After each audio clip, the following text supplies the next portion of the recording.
Ya, dengan ucapan Bismillahirrahmanirrahim. Perkenalkan, nama saya Aswar Zainal dari kelas B3 Farmasi. Di sini saya akan mencoba menjelaskan tentang penemuan obat dan pengembangan obat. Sebelum kita menemukan obat baru, yang pertama kita lakukan adalah mengidentifikasi dan karakterisasi target makromolekulnya. Setelah itu, sintesis senyawa lab baru.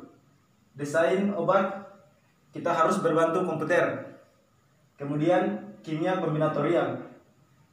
Setelah itu karakterisasi fisika, kimia dan biofarmasetikanya terbagi menjadi 3, yaitu kelarutan, lipofisitas, dan absorpsi umum. Di mana kelarutan adalah kemampuan suatu zat kimia atau zat tertentu untuk dapat larut terhadap pelarut. Sedangkan lipofisitas adalah kemampuan zat kimia tertentu untuk dapat larut ke dalam minyak. Dan absorpsi yaitu proses absorpsi obat dari senyawa tertentu. Kemudian kita menuju kepada pengembangan obat, di mana pengembangan obat ada uji praklinik dan uji klinik. Di uji praklinik terbagi menjadi 3. Yang pertama farmakokinetik, toksikokinetik, dan farmakodinamik. Di mana farmakokinetik adalah proses di mana saat diminum obat sampai masuk ke dalam organ ekskresi. Dan toksikokinetik adalah efek yang ditimbulkan oleh tubuh akibat obat. Dan farmakodinamik adalah efek farmakologi yang ditimbulkan oleh obat tersebut. Kemudian pada uji klinik terbagi atas 4 fase, yaitu fase 1, fase 2, fase 3, dan fase 4. Di mana fase 1 adalah penemuan senyawa baru, yang kemudian di fase 2 menentukan efek farmakologi dari fase 1. Dan kemudian pada fase 3 yaitu mengidentifikasi tentang kandungan dari fase 1 dan fase 2 sebelum diedarkan ke masyarakat. Yang fase 4 yaitu proses pengecekan sebelum diedarkan kepada masyarakat atau efek obat. Menuju ke slide 2. Di slide kedua yaitu penemuan obat. Yang pertama penemuan obat. Sebelum penemuan obat yaitu kita harus mengidentifikasi target. Kemudian identifikasi kandidat senyawa baru.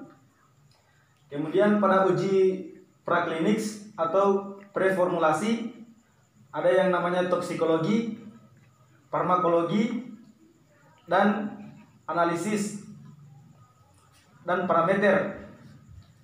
Kemudian investigation new drug, ada yang namanya clinic study, hasil uji praklinik, struktur kimia, efek samping pada hewan, detail studi klinik yang telah disetujui oleh. Kemudian menuju ke slide berikutnya. Di slide berikutnya yaitu membahas tentang clinical study. Clinic study, di mana ada fase 1, fase 2, dan fase 3. Kemudian menuju ke slide berikutnya. Formulasi. Di slide berikutnya tentang membahas tentang formulasi. Kemudian membahas tentang bentuk sediaan, metode sintesis, metode administrasi, evaluasi stabilitas. Di bentuk sediaan membahas tentang metode sintesis, membahas tentang polimerization, emulsification, dan metode administrasi membahas tentang parental, oral, nasal, transdermal, in-house. Dan evaluasi stabilitas yaitu membahas tentang stabilitas kimia dan fisika. Menuju ke slide berikutnya. Penyebab kegagalan dalam pengembangan obat. Penyebab kegagalan dalam pengembangan obat yaitu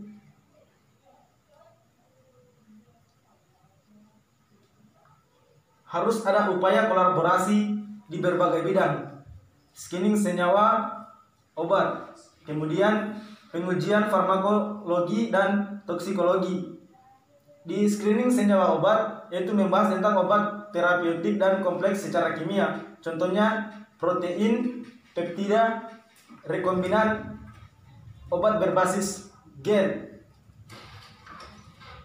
dan pengembangan formulasi produk.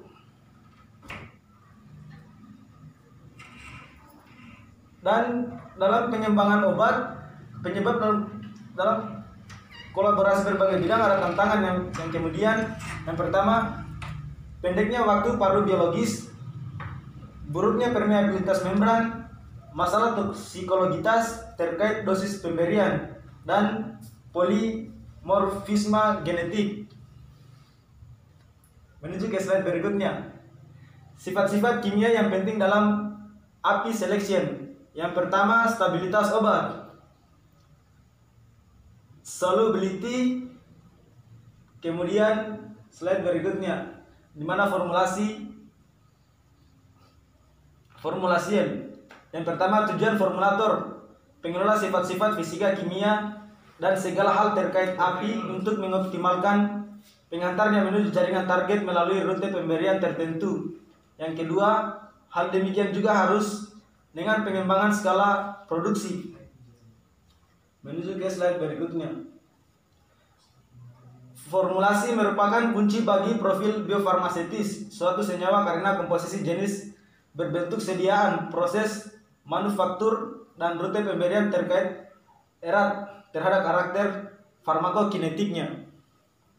Yang kedua, penilaian karakter PK tidak sempurna tanpa memasukkan parameter formulasi yang relevan untuk menetapkan konteks yang cocok.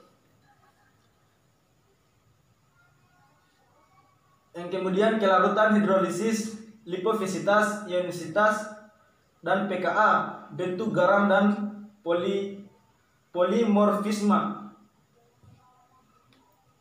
Kemudian sifat fisika, kimia fisik, nasib obat di dalam tubuh.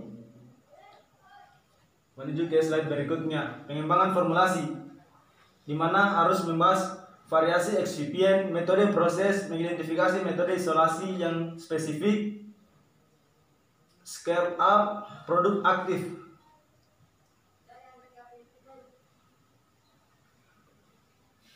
Upaya kolaborasi, di dalam pembuatan obat harus ada upaya kolaborasi antara ahli farmasi fisika, ahli farmaseutika, dan ahli farmakologi.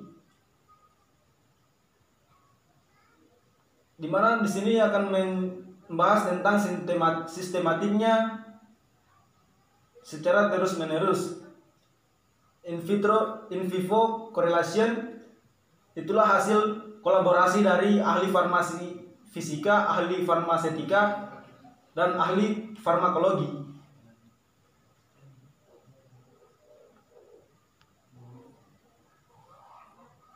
Ya, sekian saja mungkin penjelasan yang dapat saya ketahui.